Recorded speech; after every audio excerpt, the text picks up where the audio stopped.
Discharge of an Infant to the Wrong Family by Joey, Lulu, Christine, and Zoe. Why is this topic important to discuss?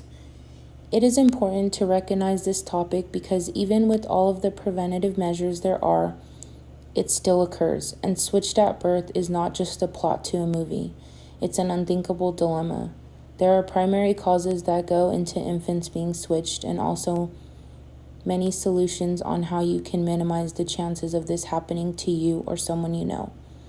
A lot of times, mothers only get a glimpse of their brand new baby after the birth and aren't able to differentiate their baby from another baby.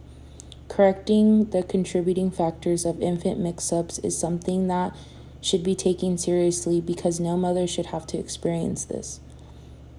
In this presentation, we are going to be talking about primary causes, statistics, how the switch can occur, true stories of infants who were switched, and prevention of infants being switched. My name is Luvana Falucho, and I will be discussing the primary causes of error when it comes to the discharge of an infant to the wrong family. So the following may be contributing factors in some cases of these baby mix-ups. One of them would be the lack of education. Education of both staff and the family are important in preventing mix-ups and incorrect identification of infants. When providing education to the mothers and their families, it is important to assess their level of understanding. It's recommended to educate the mothers twice, once in the days or weeks just prior to delivery, and then again immediately after delivery when the ID tags are being placed. It is important to keep in mind that the mother's cognition may be impaired by medications used during labor and delivery, and she may not fully register what she is being told at the time. Another cause of error would be understaffing or excessive workload, as well as a change of shift, can contribute to this. And similar baby names are always an issue when it comes to the wrong patient events. The problem is even more significant in neonatal units, where multiple births often lead to many patients with the same last name being hospitalized at the same time, and the medical record numbers are being similar except it's just one digit off. As well as the time of birth, babies are often born around the same time. That could be a cause of error in multitasking, preparing more than one patient identification tag at a time. So it's very important to work things one at a time to prevent from this error from happening. And maternal recognition. Maternal recognition of the baby is an issue. The greatest time of risk for misidentification is when the ID tags are first being affixed.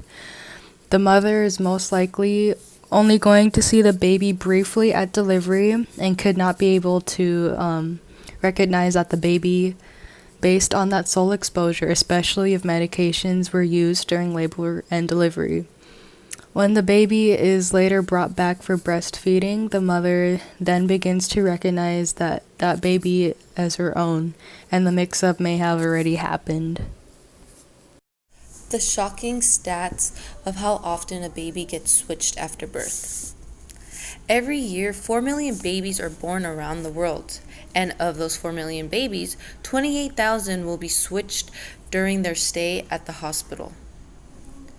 That averages out to one hospital error per 1,000 babies born.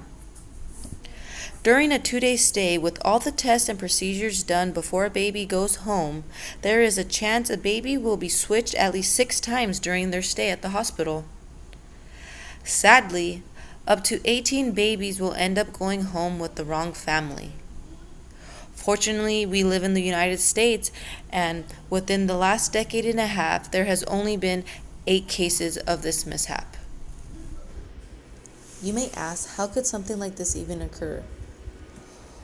There's hospitals that are understaffed, and care members who are constantly being overworked become those who have a greater chance of making medical errors due to exhaustion. Sometimes simply the wrong ID bracelet is applied to babies who are born at the same time.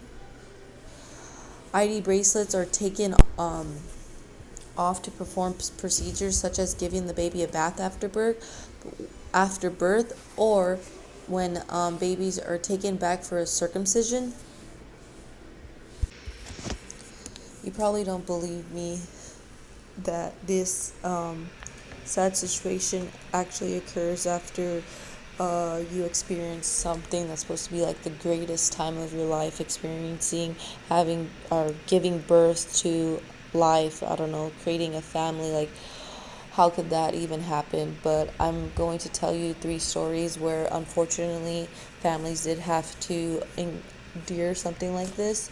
One was a man in Japan actually didn't find out he was switched at birth until he was in his 40s. One of the individuals, this man, grew up with a single mother in poverty, while the other one grew up wealthy. But he was able to sue the hospital, and they did have to pay for the damages. So in the end, he at least got money. But then again, growing up a lifetime in poverty is probably can't be erased by money. Another one where 2 babies were born at the same time, and one of the moms actually just had a gut feeling that like, this isn't my child. Like, she didn't have a connection.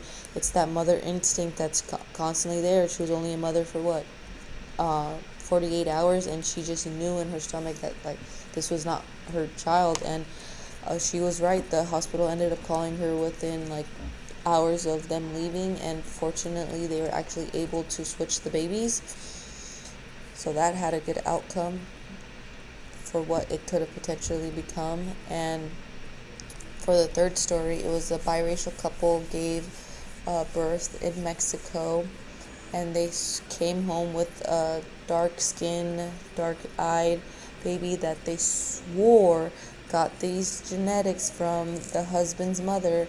And they still, after 3 months of taking the baby home, they still just, again, like the other couple, had a gut feeling like, dude, something's wrong, like this is not my baby or something. And they ended up getting a DNA test that proved that they were not even biologically related, and they also were able to switch the baby. Hi, my name is Zoe, and I'll be presenting several solutions to prevent the incident of discharging an infant to the wrong family.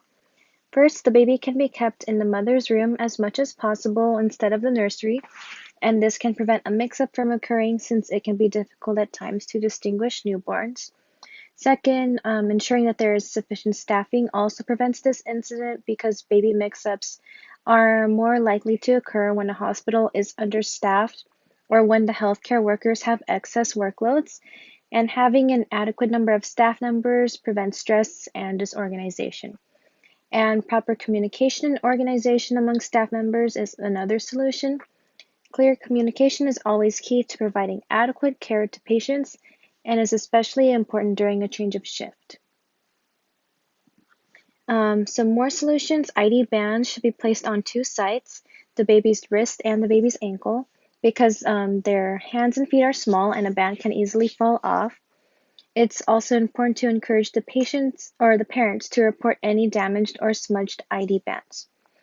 Another one, if the baby is required to leave the room, ask if you can go with your baby, and the baby may need to leave the room for tests or procedures.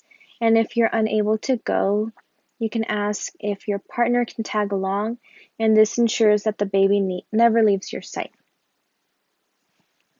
And then some more solutions: having distinctive outfits, caps or swaddles, and noting special qualities of the baby, such as birthmarks or how much hair they have, can also be solutions, since they can help the patient to recognize their baby.